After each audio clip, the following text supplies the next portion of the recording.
मित्रांनो, आठवतंय 10वी-12वी मध्ये आल्यानंतर आपण स्वतःची एक ड्रीम मार्कशीट तयार केली होती. मी 10वी-12वीच्या ॲन्युअल एक्झाममध्ये 12वी नंतरच्या वेगवेगळ्या कॉमन एंट्रन्स टेस्टमध्ये इतके मार्क मिळवीन ही ती ड्रीम मार्कशीट होती. आज आपण इयत्ता 10वी आणि 12वीच्या अंतिम टप्प्यावरती आलो आहोत.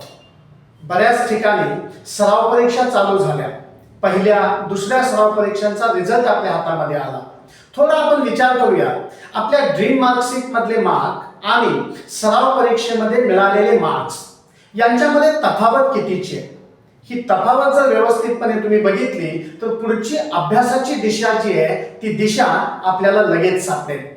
ज्या विषयामध्ये समाधानकारक मार्क आहेत आणि ज्या विषयांमध्ये समाधानकारक मार्क नाहीत याच्यावरून कोणत्या विषयाला किती वेळ द्यावा, कोणत्या विषय शिक्षकांना किती वेळेला भेटावं, अभ्यासाचे तास वाढवावे की कमी करावे, या सगळ्या प्रश्नांची उत्तरं तुम्हाला नक्की मिळतील.